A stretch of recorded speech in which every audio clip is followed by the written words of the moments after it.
ஏன்னா இப்போ எனக்கு அந்த பெரிய படங்கள் பெரிய ஹீரோஸ் படங்கள் பண்ற படங்கள் வந்து எந்த அளவுக்கு ப்ராஃபிட், அதுலேயே எனக்கு பெரிய கன்ஃபியூஷனா.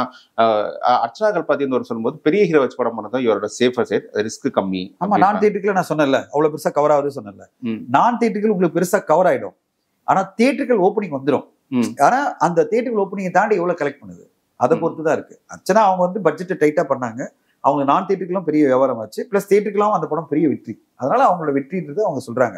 இப்ப நீங்க கம்பேரிசனா குட் பேட் அக்லி சொல்றது நான் சொல்றேன், 250 கோடி ரூபாய் பட்ஜெட்ல அந்த படம் வரும்போது என்ன ஆகுதுன்னா, தியேட்டருக்குலாம் அந்த படம் இன்னொரு 100 கோடி பண்ணி வச்சுங்களேன், மிகப்பெரிய வெற்றி. அதை தியேட்டருக்குலாம் இன்னொரு 100 கோடி பண்ண வரணும். இப்போ 250 கோடி 350 கோடியா மாறும்போது இப்போ அஜித் சாருக்கு மிகப்பெரிய வெற்றியா அந்த படம் மாறி இருக்கும். இப்போ என்ன பொறுத்தவரைக்கும் குட் பேட் அக்லி பொறுத்தவரைக்கும் அந்த ப்ரொடியூசர் எதுவுமே சொல்ல, அடுத்த படம் அவர் தான் எடுக்க போறாருன்னாங்க. அப்போ அவர் வெற்றி இல்லாம ஏன் எடுக்கிறாரு?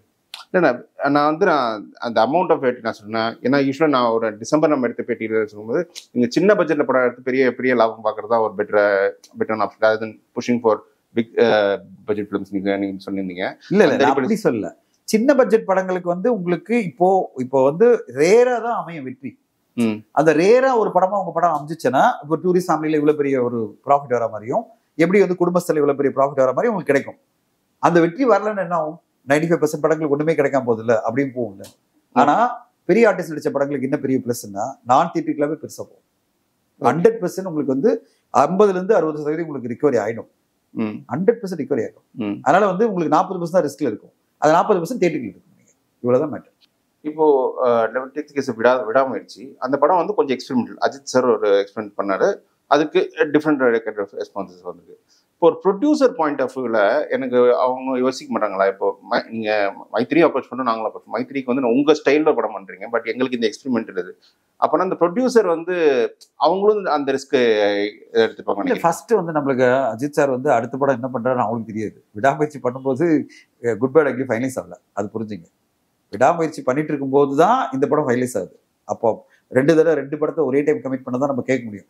சார் அவர் அப்படி இல்லை, நான் வந்து ஒரு இதுவா கேட்டேன். But my question was, does the producer has the authority to say இந்த ஸ்கிரிப்ட் வேணாம்? obviously உங்க ஃபார்முலால சாய்ஸ் உங்களுக்கு தானே, நீங்க தானே இன்வெஸ்ட் பண்றீங்க, உங்களோட சாய்ஸ் தானே அது. படம் பண்ணணுமா இல்லைன்ற சாய்ஸ் உங்களுக்கு தான். இப்போ நம்மளும் நம்பிக்கை வச்சு பண்றோம். மெனி டைம் என்ன ஆகும்னா, ஒரு தயாரிப்பாளர் என்ன நடக்கும்னா, சரி ஹீரோ ரொம்ப ஆசைப்படுறாரு, சரி பண்ணி பார்க்கலாம், ஏன்னா அவர் இவ்வளவு நம்பிக்கையோட இருக்கும்போது நம்ம ஏன் பண்ணக்கூடாது? அதுல கமர்ஷியல் எலிமெண்ட்ஸ் இருக்கு, நல்ல ஒரு செய்தி இருக்கு அப்படின்னும் போது ஏன் பண்ணக்கூடாது?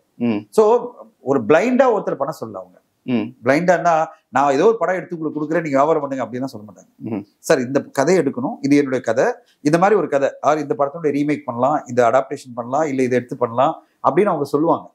சோ இல்ல இந்த டைரக்டர் சொன்ன இந்த கதை எனக்கு பிடிச்சிருக்கு, நான் இதை பண்ண போறேன்.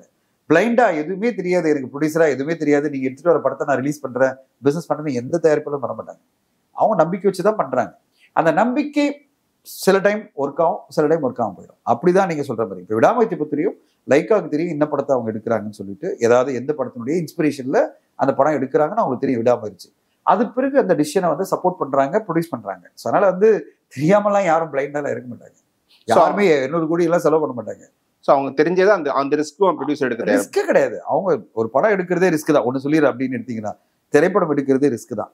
2 கோடி எடுத்தாலும் சரி, 200 கோடி எடுத்தாலும் சரி, 400 கோடி எடுத்தாலும் ரிஸ்க் தான். ப்ரொபோர்ஷன் ஆஃப் ரிஸ்க் தான் டிஃபரெண்ட். 100% ரிஸ்கா, 60% ரிஸ்கா, 80% ரிஸ்கா? ஓகே, ரிஸ்க்ன்றது 100%. சினிமா துறையில ரிஸ்கே இல்லாம கிடையாது. எல்லா படமும் ரிஸ்க் தான். எல்லா படமும், பெரிய ஆர்டிஸ்ட் நடிச்ச படமும் ரிஸ்க் தான், சின்ன ஆர்டிஸ்ட் நடிச்ச படமும் ரிஸ்க் தான். இதுல என்னன்னா, எது நம்மளுக்கு ப்ரீ ரிலீஸ் வியாபாரம் ஆகுது, பர்டிகுலரா நான் தியேட்டருக்கு எது நம்மளுக்கு வியாபாரம் ஆகுது?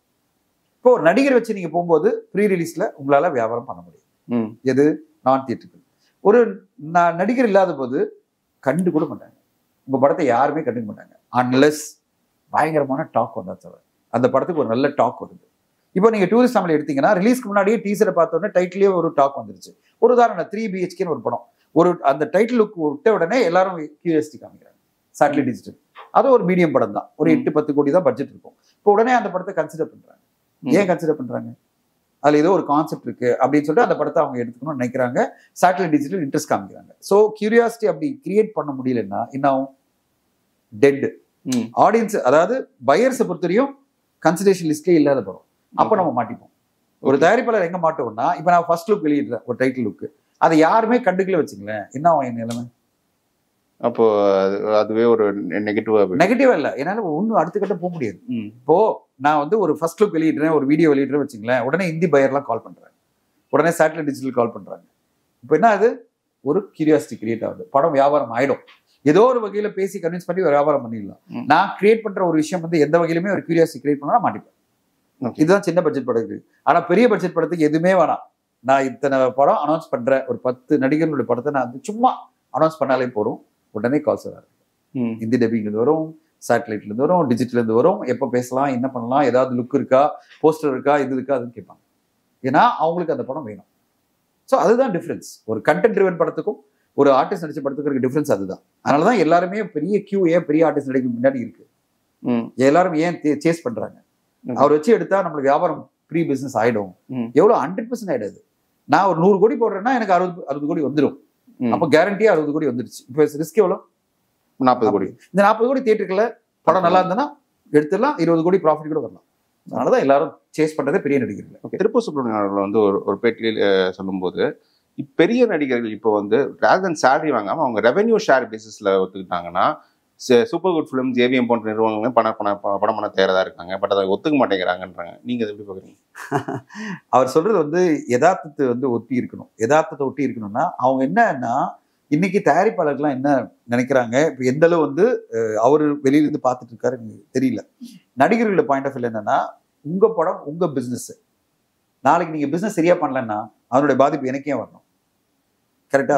உங்களுடைய ஃபர்ஸ்ட் லுக் சரியா வெளியிடல, நீங்க டைட்டில் சரியா ஃபைனலைஸ் பண்ணல, நீங்க பிசினஸ் சரியா பண்ணல, ப்ரொமோஷன் சரியா பண்ணலன்னா 50% பாதிப்பு யாருக்கு வரும்? நடிகர்கள். கரெக்டா? நான் ஏன் அதை அனுபவிக்கணும்? நான் படத்தை நடிக்க தான் முடியும்.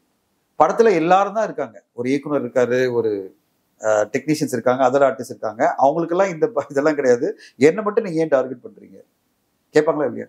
இல்ல, இப்போ படத்தோட பட்ஜெட் பெரிய நடிகர் எடுத்துக்கிட்டேன், கிட்டத்தட்ட 75-80% அப்படி கிடையாது. பெரிய நடிகர் நடிச்ச படத்துக்கெல்லாம் எந்த பிரச்சனையுமே இல்லை, நம்ம முதல்ல பேசணும். அதனால அதே திருப்பி பேசுவோம். பெரிய நடிகர் நடிச்ச படங்களுக்கு ஆல்ரெடி 60-70% வந்து அவங்களுக்கு வந்து நான் தியேட்டர்லயே வந்தது சொல்லிட்டேன். அதனால 30% தான் ரிஸ்க். அவங்க கூட யாருமே போயிட்டு நீங்க ப்ராஃபிட் ஷேர்ல வரணும்னு கேட்கவே இல்லை. டேட் கிடைக்காதான் காத்துட்டு இருக்காங்க.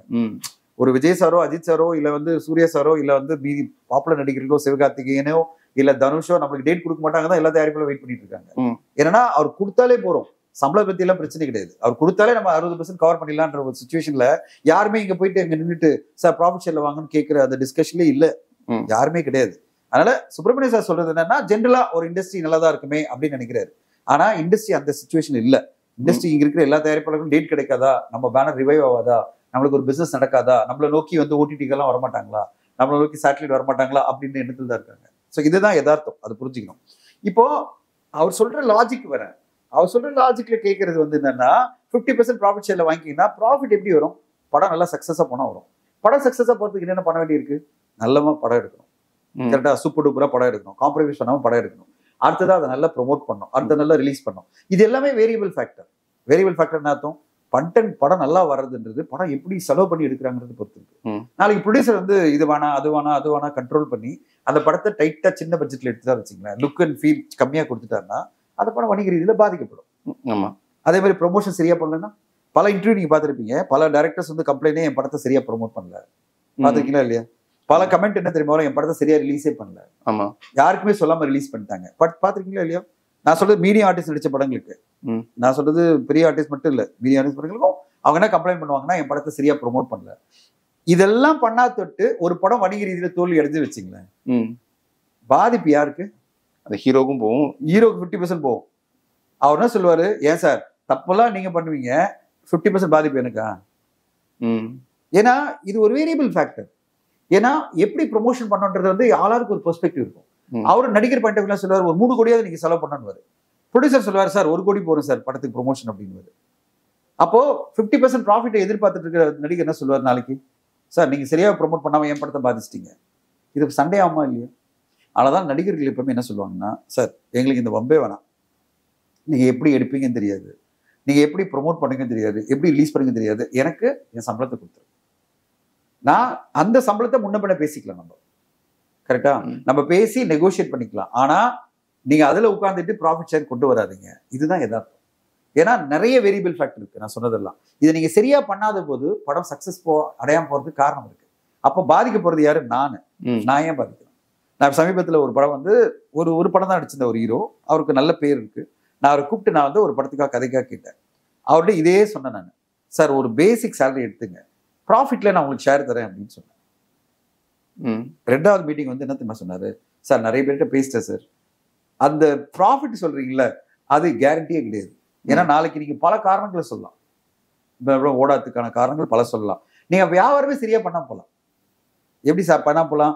நீங்க ஒரு ரேட் சொல்லியிருப்பீங்க, அவங்க ஒரு ரேட் சொல்லியிருப்பாங்க, நீங்க டீல் முடிக்காம போகலாம். கரெக்டுங்களா? டீல் முடிக்காம அதனால படம் லாஸ் ஆயிருக்கலாம்.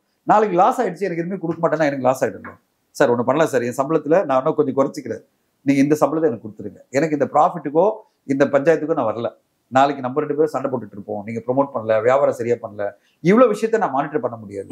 அது எனக்கு கிரியேட்டரா எனக்கு அந்த வேலை இல்லை சார், நான் நடிச்சுட்டு போறேன், எனக்கு அந்த சம்பளத்தை கொடுங்க அப்படின்னு ஒரு படம் நடிச்ச அப்கமிங் ஹீரோஸ் என்கிட்ட சொன்னார். அப்ப அவ்வளவு தெளிவா இருக்கும்போது பல படங்கள் நடிச்சு பல உச்சத்துல இருக்கிற நடிகர் என்ன சொல்லுவாங்க? அப்போ சொல்லுவாங்க, பிகாஸ் அவங்க அந்த நெட்வொர்க்கும் இருக்காது சார். ரெண்டாவது, நீங்க எப்படி பிசினஸ் பண்றீங்கன்னு அவங்களுக்கு தெரியாது. நாளைக்கு நீங்க மொக்கைய கூட பிசினஸ் பண்ணலாம். கேட்டீங்களா? மொக்கையா என்ன அர்த்தம்? நீங்க தப்பான ஒரு பிசினஸ் பண்ணிடலாம். அதனால பாதிக்கப்படுறது அவங்களா போய் நிற்கும் போது அவங்க ஒத்துக்க மாட்டாங்களே. ஸோ இதுதான் சொல்ல வரேன். ஸோ ப்ராக்டிக்கலா அவர் சொல்றது வந்து ஒரு தியரிட்டிக்கலா கரெக்ட். ப்ராக்டிக்கலா ஏன் பாசிபிலிட்டினா இதெல்லாம் வேரியபிள் ஃபேக்டர். அவர் நினைக்கிற பேர் பெர்ஃபெக்டா இங்க யாருமே கிடையாது. எல்லாருமே தப்பு பண்ணுவாங்க. ப்ரொமோஷன்ல தப்பு பண்ணுவாங்க, மேக்கிங்ல தப்பு பண்ணுவாங்க, ரிலீஸ்ல தப்பு பண்ணுவாங்க. அப்படின்னு வரும்போது பாதிப்பு அவங்களுக்கு வந்து நிற்கிறதுனால தான் ஹீரோஸ் என்ன சொல்லுவாங்க, எனக்கு வேணாம் சார், ஒன்று பண்ணுங்க, எனக்கு கேரண்டியா ஒரு சேலரி கொடுத்துருங்க, அதுக்கு பேருனா ப்ராஃபிட் ஷேர் பண்ணிக்கலாம். அதாவது கேரண்டியா ஒரு சேலரி கொடுத்தாங்க, மொத்தமா சம்பளமே இல்லாம ப்ராஃபிட் ஷேர் ஒத்துக்க மாட்டாங்க. அதாவது கேரண்டியா ஒரு அமௌண்ட் கொடுங்க. அதாவது எனக்கு ஒரு நீங்க கொடுக்கணும்னு நினைக்கிற சம்பளத்துல ஒரு 80% கொடுத்துருங்க, அந்த 20% ப்ராஃபிட் ஷேரா வச்சுக்கலாம். ஏன்னா 80% கேரண்டி ஆயிடுச்சு. அப்படிதான்.